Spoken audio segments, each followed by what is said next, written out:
Hello friends, स्वागत है आपका मेरे चैनल पे एक नए टॉपिक के साथ। तो ये देखिए, ये मेरा 3 साल पुराना गुड़हल का प्लांट है। तो आज मैं इसमें गुड़ाई कर रही थी फर्टिलाइज़र देने के लिए। तो मेरी जो खुरपी है वो इससे टकरा रही थी किसी चीज़ से। तो मैंने देखा तो ये देखिए, ये बास्केट लगा हुआ है इस प्लांट में। और लास्ट ईयर भी मैंने इस प्लांट को सिर्फ इस गमले से निकाल के और इसकी मिट्टी साइड की हटा के वापस से लगा दी थी, रूट प्रून करके हल्की बाहर की। मैंने मेन रूट को डिस्टर्ब नहीं किया था, तो मुझे पता नहीं चला कि इसमें बास्केट है या नहीं। तो चलिए, अब इसका बास्केट निकालना पड़ेगा मुझे। तो देखिए, प्लांट की मिट्टी को पहले हम ऐसे साइड से धीरे धीरे से हटाएंगे। तो एक्चुअली हुआ क्या था कि जब मैं प्लांट लेके आई थी उस समय बहुत ही अच्छा टाइम नहीं था रिपोर्टिंग का, इसलिए मैंने इसके मेन रूट को डिस्टर्ब नहीं किया और प्लांट को डायरेक्टली लगा दिया, हल्का सा रूट सिर्फ लूज़ करके। और फिर मुझे मौका नहीं मिला कि मैं इसके रूट्स को पूरी ओपन करूँ। लेकिन अब जब मुझे इसमें बास्केट दिख गया है तो मुझे इसके पूरे रूट्स को ओपन करना पड़ेगा। देखिए, साइड से धीरे धीरे इसकी मिट्टी को हम ढीली करते जाएंगे।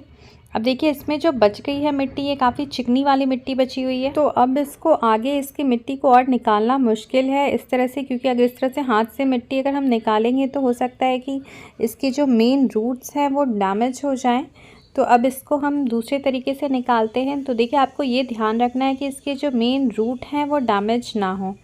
तो देखिए, अब इसको मैं बाल्टी में ऐसे पानी में छोड़ दूंगी, तो धीरे धीरे करके फिर इसकी मिट्टी को छुड़ाऊंगी। तो किसी भी प्लांट में अगर इस तरह का बास्केट होता है तो फिर हमें बहुत ही सावधानी और पेशेंस के साथ काम करना पड़ता है, क्योंकि जल्दीबाजी में अगर हमने इसका रूट्स को हटाने की कोशिश की तो हो सकता है कि रूट्स डैमेज हो जाए। और एक बार प्लांट डिस्टर्ब हो जाता है तो उसे रिकवर करना भी बहुत मुश्किल हो जाता है। तो अगर पहले ही जब हम प्लांट लेके आते हैं मार्केट से उस समय ही हमें चेक कर लेना चाहिए कि उसमें कोई बास्केट है या नहीं, और हम हटा के उस समय हटा लें तो सही रहता है। अक्सर आपको जो हिबिस्कस के प्लांट्स हैं उसमें इस तरह के बास्केट दिखेंगे, या फिर आपके पास जो भी परमानेंट प्लांट्स होते हैं उनमें भी आपको बास्केट मिल सकते हैं। और ये क्या होता है ना कि ये रूट्स को ग्रो नहीं होने देते हैं, जिसके कारण आपके प्लांट से बहुत अच्छे ग्रोथ नहीं करते हैं।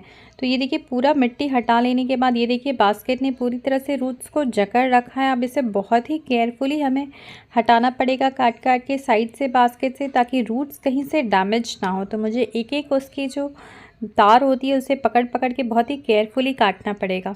तो अब जब सारी मिट्टी हटाने के बाद जो आप बास्केट को कट कीजिएगा किसी भी कटर से, तो बहुत ही केयरफुली कीजिएगा कि इसकी जो मेन मोटी वाली जो रूट्स होती है ना, वो ज़्यादा डैमेज ना हो। कुछ तो हमें काटना ही पड़ेगा, क्योंकि देखिए ये कितने अंदर अंदर से इसने पकड़ रखा है रूट्स को। तो कुछ तो काटने पड़ेंगे, लेकिन फिर भी कुछ ज़्यादातर रूट्स को हमें कोशिश करना है कि बचे रहे, वरना प्लांट को भी बचाना मुश्किल हो जाएगा। ये देखिए किस तरह से रूट्स पूरे अंदर फंसी हुई है इसमें। तो देखिए, बास्केट को मैंने हटा दिया इस तरह से तोड़ तोड़ के काट के, और अब प्लांट्स पूरी तरह से बास्केट निकल चुका है प्लांट का।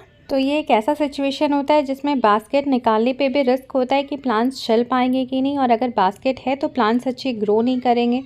तो चलिए, अब इसको मैं रिपोर्ट कर रही हूँ सेम गमले में। हालांकि मैं इस प्लांट को रिपोर्ट नहीं करने वाली थी, लेकिन अभी जब इसके बास्केट को निकालना था तो प्लांट को दोबारा से रिपोर्ट भी करना होगा, तो मैं इसी मिट्टी में करूँगी। ये देखिए, मिट्टी की जो मैं गुड़ाई कर रही हूँ इसमें कहीं भी आपको अंदर जड़ें नहीं दिख रही हैं, जबकि हिबिस्कस के जो प्लांट्स होते हैं उनकी रूट्स इतनी फैलती है कि इतने दिनों में इसे पूरे गमले को भर देना चाहिए था, लेकिन रूट्स उतनी ग्रो नहीं हुई क्योंकि उसमें जो बास्केट लगी हुई थी उसके कारण। तो जितनी मिट्टी भरी हुई है उसके ऊपर प्लांट्स को रख के मैंने मिट्टी भर दिया। अब इसके ऊपर देखिए, मैं वर्मी कंपोस्ट की पूरी एक लेयर दे रही हूँ अच्छे से, क्योंकि मुझे इसे खाद देना ही था इस प्लांट को।